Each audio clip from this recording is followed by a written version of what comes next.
Bienvenidos a una nueva inmersión en profundidad en las fuentes. Hoy tomamos una montaña de información, de investigaciones, notas históricas, y vamos a extraer el conocimiento más valioso.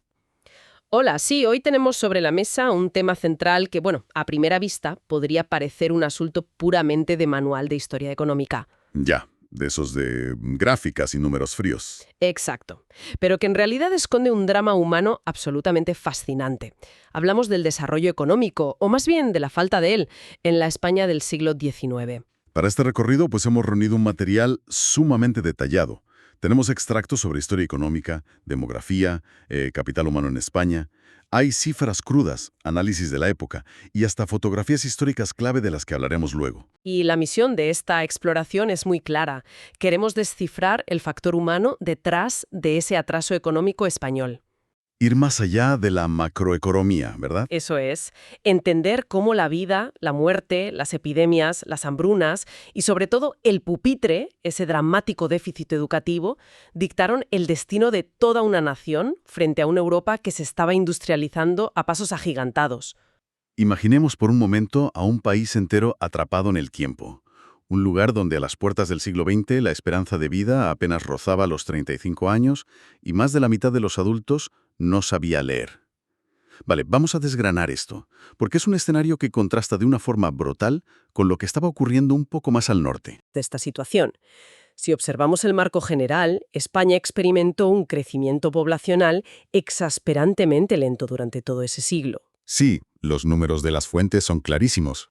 Pasó de tener unos 10 millones y medio de habitantes en el año 1800 a 18 millones y medio en 1900. A simple vista, sumar 8 millones de personas podría parecer un avance respetable. Bueno, claro, un avance es... Ya, pero el contexto lo cambia todo. Durante ese mismo periodo, otros países europeos estaban literalmente duplicando su población al tiempo que llenaban sus ciudades de fábricas y ferrocarriles. tela. El crecimiento económico moderno requiere capital físico e infraestructuras, por supuesto, pero la base absoluta de cualquier revolución industrial es el capital humano. Efectivamente. Y la dura realidad es que España llegó a la edad contemporánea sufriendo una descapitalización humana severa. Faltaba salud pública básica y faltaba instrucción. Sin esos dos pilares, la transición hacia una economía moderna, productiva e industrial, pues se convirtió en una tarea casi inalcanzable. Al sumergirme en el material, a mí lo que me dejó asombrado fue la brutalidad de la mortalidad. Es que parece que estuviéramos hablando de la Edad Media y no del umbral del siglo XX. La letalidad de las crisis es una barbaridad. Totalmente. Y para ponerle cifras a esa letalidad, la historia documenta hasta 12 grandes crisis de subsistencia a lo largo del siglo. 12. 12 en 100 años. Estamos hablando de 12 grandes hambrunas a nivel nacional. Hubo años que fueron auténticas pesadillas demográficas, como 1847, 1857 y el bienio del 67 al 68. Eran momentos donde la escasez de alimentos disparaba la mortalidad de una manera fulminante. Las fuentes hablan de cómo barrían del mapa a comunidades enteras en cuestión de meses. Y claro, la pregunta inevitable al leer sobre tanta devastación es ¿por qué? Claro. ¿Por qué se podría pensar que se trataba simplemente de mala suerte climática? Años sin lluvia o heladas inesperadas. Pero intuyo que el problema iba mucho más allá del clima, ¿no? El clima era solo el detonante. Era la chispa que encendía un polvorín estructural. El problema de fondo era una agricultura técnicamente muy atrasada que operaba casi a niveles de pura subsistencia, combinada con unos sistemas de transporte tremendamente primitivos y caros. Eso lo leí en las notas y me pareció clave. Por lo tanto, una mala cosecha por falta de lluvias en el interior de Castilla no significaba simplemente que el pan fuera un poco más caro en el mercado. Significaba la muerte. Literalmente, significaba el aislamiento y la muerte. La falta de una red de carreteras en condiciones o de canales navegables impedía que los excedentes de grano de las regiones costeras acudieran al rescate de las zonas deficitarias. Claro, porque mover un cargamento de trigo en carros de mulas por caminos de tierra llenos de bandoleros encarecía tanto el producto que, al llegar a su destino, nadie podía pagarlo. Exactamente. El sector agrario era extremadamente vulnerable, y esa vulnerabilidad se pagaba directamente con vidas humanas. Aquí es donde la cosa se pone realmente interesante. porque en los textos hay una conexión sorprendente entre las enfermedades y el tablero político de la época, por ejemplo con el cólera. Normalmente pensamos en las epidemias como desastres naturales aislados, una bacteria que llega y, bueno, hace estragos. Ya, pero aquí no fue tan aleatorio. Para nada. Hay una asombrosa correlación entre los brotes de cólera y los eventos sociopolíticos del siglo XIX en España. Es una de las dinámicas más trágicas de la época. Los movimientos masivos de tropas actuaron como verdaderas correas de transmisión para la enfermedad. Eso es fascinante. Pensemos en el inicio de la Primera Guerra Carlista en 1833 o en el levantamiento militar de la Vicalvarada en 1854. Claro, son miles de soldados moviéndose de un lado a otro. Batallones enteros moviéndose de una punta a otra de la península, atravesando pueblos, bebiendo de pozos locales y acampando en condiciones de salubridad deplorables. Llevando el vacilo con ellos. Eso es. Esos movimientos bélicos propagaron el cólera por toda la geografía española con una eficacia aterradora, llevándolo desde los puertos marítimos hasta las aldeas más remotas. Y me imagino que una población que ya venía castigada por las malas cosechas, sin comer bien, no tenía muchas defensas para hacer frente a algo tan agresivo. Lo fascinante aquí es cómo interactúan todos estos elementos para formar un círculo vicioso letal. Las hambrunas de las que hablábamos antes no siempre mataban directamente de inanición. O sea, no morían de hambre estrictamente. No siempre. Lo que hacían era diezmar los sistemas inmunológicos.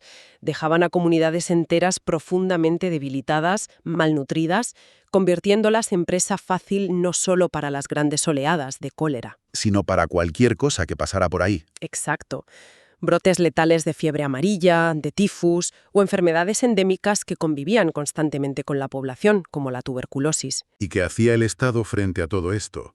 Porque en otros países europeos ya se estaban empezando a ver los inicios de la higiene pública, la medicina preventiva, el alcantarillado. Ese es uno de los puntos más oscuros de las fuentes. Había una alarmante falta de política estatal y una apatía institucional generalizada en materia de higiene pública. Lo de la vacuna de la viruela es de no creérselo. Un ejemplo desolador, sí. A principios del siglo XIX se inició una campaña de vacunación con cierto entusiasmo, impulsada por figuras médicas ilustradas.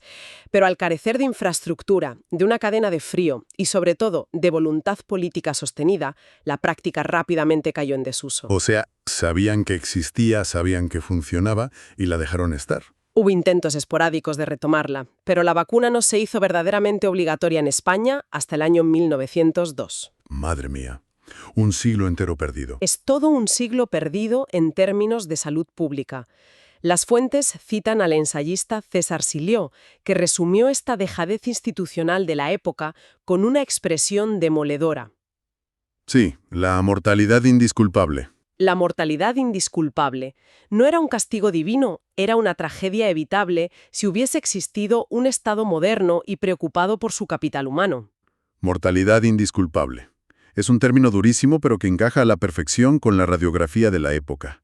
Ahora, pensando en soluciones, al leer todo esto surge una duda inevitable. Las élites españolas viajaban, ¿no? Veían que la revolución agrícola estaba funcionando muy bien en el norte de Europa, trayendo abundancia de alimentos, reduciendo estas crisis de mortalidad, porque no se copió simplemente ese modelo.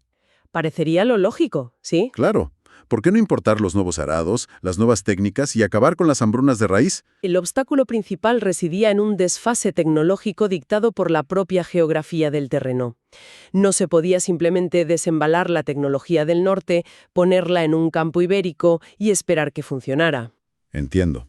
Las innovaciones agrícolas septentrionales, como el arado pesado de hierro o los sistemas complejos de rotación de cultivos, estaban pensadas y diseñadas para suelos húmedos, blandos y climas templados. Muy diferente a lo que hay aquí. España presentaba un entorno radicalmente distinto y mucho más hostil. Los geógrafos hablan de una línea seca europea que divide el continente. Y resulta que el 90% del territorio español se encuentra al sur de esa frontera climática. Pleno agosto. Supongo que los animales ni siquiera tendrían la fuerza para tirar de él, o las herramientas simplemente se romperían. Y así ocurría. Sumemos a esa inmensa aridez una altitud media elevadísima, solo superada por Suiza en Europa occidental. Esa altitud provoca amplitudes térmicas muy extremas, inviernos helados y veranos abrasadores. Un clima de contrastes brutales. España necesitaba desesperadamente generar una tecnología propia, crear innovaciones adaptadas a su naturaleza específica.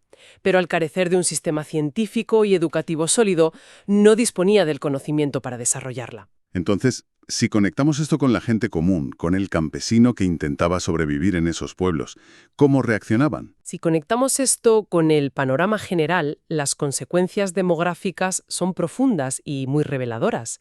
Al no contar con una tecnología adaptada para aumentar la producción de alimentos y al enfrentarse a una pobreza rural extrema, la población española comenzó a experimentar un fenómeno que los demógrafos denominan maltusianismo avant la lettre. Vale, detengámonos un segundo ahí para desgranar ese concepto porque suena muy académico. Entiendo que se refiere a las teorías de Thomas Malthus sobre cómo la población crece más rápido que los recursos. Pero ¿qué significa que fuera avant la lettre en este contexto tan rural? Significa que ocurrió de forma anticipada y empírica, mucho antes de que se popularizaran o institucionalizaran las teorías sobre el control de la natalidad en otras latitudes. O sea, ¿lo hacían por pura intuición? Los campesinos españoles, enfrentados al límite físico de lo que la tierra podía producir, empezaron a limitar voluntariamente y de forma gradual el número de hijos. No lo hacían motivados por aspiraciones de bienestar burgués o por planificación familiar moderna. Lo hacían para no morirse de hambre. Fue una reacción nacida del más puro instinto de supervivencia ante la miseria imperante. Sabían que dividir la escasa herencia de tierras entre 5 hijos los condenaba a todos a la indigencia. Es que las condiciones económicas y esa baja productividad agraria sencillamente no permitían sostener familias numerosas sin arriesgarse a caer en la miseria más absoluta en la siguiente sequía. Exacto. Aunque en medio de todo este panorama de estancamiento casi feudal, los textos mencionan una notable excepción territorial que rompe el molde por completo: Cataluña. Sí, allí las dinámicas van a otro ritmo completamente distinto. ¿Por qué? El caso catalán es fascinante porque demuestra que cuando el entorno económico ofrece incentivos diferentes, el comportamiento demográfico de la población cambia radicalmente. En Cataluña, las tempranas transformaciones comerciales y el desarrollo de una industria textil crearon una alternativa a la tierra. Claro, ya no dependían solo de si llovía o no llovía. La oportunidad de trabajar como asalariado en la industria rural o participar en una agricultura enfocada al comercio y no solo a la subsistencia rompió el viejo modelo. Ya no era necesario esperar a que el padre muriera para heredar un pedazo de tierra y poder casarse. Es un cambio de paradigma total. Los jóvenes podían obtener ingresos por sí mismos, lo que permitió adelantar la edad de matrimonio y, simultáneamente, invertir más en la calidad de vida de los hijos. Y esto tuvo un impacto demográfico directo. Cataluña experimentó una transición demográfica más moderna, adelantándose por mucho al resto de España y acercándose a las pautas de crecimiento y modernización que se veían en lugares como Inglaterra o Bélgica. Esa independencia y el alejamiento de la dependencia extrema del trabajo manual en el campo nos lleva directamente a otro muro gigantesco al que se enfrentó el país. El educativo. Eso es. Si en la mayor parte de España los niños estaban trabajando de sol a sol para ayudar a la familia a conseguir un pedazo de pan, eso significa que las aulas estaban completamente vacías. Y eso nos introduce en la raíz misma del atraso económico, el déficit educativo. Fíjate que la brecha con el resto de Europa, al leer los porcentajes, es escalofriante. Las cifras hablan por sí solas y son fundamentales para entender el siglo. En el año 1900, la tasa de analfabetismo rondaba el 50% en España y en niveles similares en Italia. La mitad de la población adulta.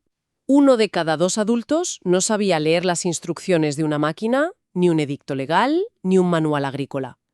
Para ponerlo en perspectiva, en Inglaterra esa tasa de analfabetismo era de apenas el 3%. Un 3%, frente a un 50%. Y en Bélgica, que no era ni mucho menos el país más avanzado del norte, era del 19%. La distancia en capital humano era abismal. Y es vital que nuestra audiencia entienda que esto no es solo un problema cultural o de, digamos, refinamiento intelectual. En términos puramente prácticos, es una losa económica. Absolutamente. La alfabetización no debe verse como un lujo ilustrado. Desde el punto de vista del desarrollo económico, es una técnica de carácter general indispensable. Claro, porque si no sabes leer, ¿cómo te adaptas? Saber leer, escribir y dominar la aritmética básica permite a una sociedad entera asimilar conocimientos técnicos venidos de fuera. Adaptar nuevas tecnologías, cambiar de oficio con facilidad y mejorar drásticamente su productividad. Y las fuentes mencionan una regla de oro económica sobre esto. Sí, la investigación económica histórica sostiene una regla de oro implacable. Las tasas de alfabetización de un país en el pasado son uno de los mejores predictores de su renta per cápita futura. Es decir, que la educación de hoy es la riqueza de mañana. A mayor alfabetización, hoy, mayor capacidad de innovar, crecer y generar riqueza en las décadas siguientes. En un mundo donde la revolución industrial exigía una continua adaptación a nuevas prácticas mecánicas y comerciales, la ignorancia masiva condenaba a la economía española al inmovilismo. Entonces, ¿qué significa todo esto a nivel de gestión pública? Ante semejante desastre, ¿dónde estaba el Estado? ¿Cuál era la responsabilidad institucional mientras la mitad del país no sabía juntar un par de letras? El Estado español, lisa y llanamente, abandonó la educación primaria durante casi todo el siglo. Sin medias tintas. Por una mezcla de inercia histórica, elitismo y falta crónica de recursos, el Estado central concentró sus escasos presupuestos educativos en la enseñanza secundaria y, sobre todo, en la educación universitaria. Es decir, financió la formación académica de las élites, de los futuros burócratas, abogados y médicos. Ya. ¿Y qué pasó con la enseñanza primaria, que es la base de todo el capital humano? Quedó delegada por ley a los ayuntamientos. Claro, y me imagino que los ayuntamientos de la España rural del siglo XIX no estarían precisamente nadando en la abundancia. Estaban completamente arruinados. Nos encontramos con miles de ayuntamientos locales que no tenían presupuesto ni siquiera para mantener un local con techo, y mucho menos para pagar el salario de un maestro. Que entiendo que los maestros pasarían penurias. Pasaban literalmente hambre. Y por el otro lado tenías a familias campesinas que vivían en tal grado de pobreza que no podían prescindir del trabajo infantil. Un niño en la escuela era un par de manos menos recogiendo aceituna o cuidando el ganado. Es la pescadilla que se muerde la cola. Hubo que esperar nada menos que hasta el año 1900, coincidiendo con la creación del Ministerio de Instrucción Pública, para que el Estado central asumiera por fin el pago del sueldo de los maestros de escuela. 1900. O sea, un siglo de retraso oficial. Hay un detalle sociológico sobre este tema educativo en los textos que resulta crucial destacar, y es el impacto del diferencial sexual. Uy, sí, fundamental. El analfabetismo no era simétrico. Las mujeres sufrían tasas inmensamente más altas que los hombres, y esto, lejos de ser solo una estadística de desigualdad, operaba como una enorme barrera invisible para el progreso de toda la nación. Es un punto crítico. Se podría pensar que, como la mayoría de los trabajadores asalariados o industriales de la época eran hombres, la educación femenina no impactaba tanto en la macroeconomía. Que es lo que solían argumentar en la época, claro. Pero es un error de cálculo inmenso. La ignorancia forzada de las mujeres ralentizó el progreso generalizado porque eran las madres quienes ejercían la influencia más drástica en las decisiones dentro del hogar. Eran los pilares. Ellas eran las gestoras de la economía doméstica, de la salud y de la crianza. Es decir, que el cambio social profundo de un país empieza literalmente en la cocina y en la habitación de los niños. Exactamente. El conocimiento sobre medidas higiénicas básicas para evitar infecciones, la comprensión de la nutrición infantil para reducir la mortalidad, o esa visión a largo plazo para hacer el enorme sacrificio de enviar a un hijo a la escuela en lugar de ponerlo a trabajar en el campo, todo eso dependía abrumadoramente de la formación de la madre. ¿Y si la madre no sabía leer? Si estaba atada a supersticiones o métodos precientíficos, era muchísimo más difícil que se valorara la alfabetización o la higiene moderna en el núcleo familiar. Ese diferencial sexual en la educación es una de las explicaciones estructurales más potentes de por qué la transición hacia la modernidad tardó tantas generaciones en consolidarse en la península.